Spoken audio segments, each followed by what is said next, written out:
Okay, hello, welcome to my information technology video blog. I think this is part 4 or 5, I've kind of lost count. It's the first time I've ever done this during the daylight hours. I'm usually doing this late at night. Definitely different lighting going on here, but that's alright, we'll make it through. I wanted to talk about a teacher's relationship with social media. And to me, I thought about this in two different ways. Either the way that we use social media for our students or provide them opportunities to do so, and then personally how we use social media in our own free time. So first off, we talked a lot in class about how social media is almost an addiction for a lot of our students. How if they're away from their phones, they actually feel like a withdrawal symptom, similar to maybe an addict or something else.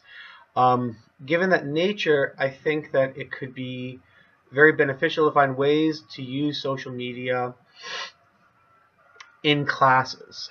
So just as an example, if it was a history class and it was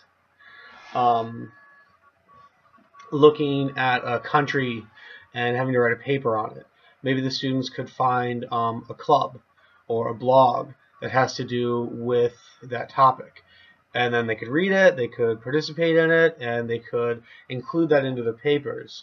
So if it was like on, let's say the students had to write a paper on China, for example, they could look at, all the stuff on Wikipedia about demographics and all the stuff that normally would go into that research paper. Then you can include something on that where they have to find the Chinese social media sites and communicate on them and look into them and see if they can make any sort of connection or find out something that they wouldn't be able to find out just from doing a cursory study. And I think this would be great because it would let the students use social media. They could still check their statuses and make updates and stuff while they were doing this. So sort of like some fun playtime kind of thing, but with an educational component. Now, that's one idea on how we could use it as a teacher to bring it into class. The other thing I want to talk about is just social media in general and teachers using it.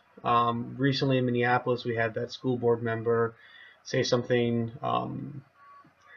unseemly on social media and get in trouble for it. For me, the minute I entered this field, I changed my names on my social media accounts, where they're no longer instantly identifiable as myself. I can still use the medium to communicate with my friends because I'll let them know who I am, what my name is on these social media sites. But it protects me from my students just typing in Jason Jefferson into their Facebook bar and maybe seeing that I had a beer with a couple of friends down by the river.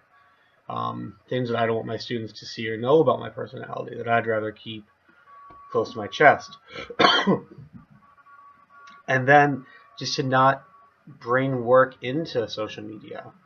We talked a lot about this in ethics in another one of my classes that what happens at work is sort of confidential. It's not something that needs to be shared with the whole world because you never know who's going to be reading it. So for myself with social media, I don't talk about work and I've changed my name just to protect myself from any possible downfall that might come from this. So this was my reflection on social media. Try to keep it short and sweet for you. And I've got to get back to writing some papers. So talk to you later. Bye.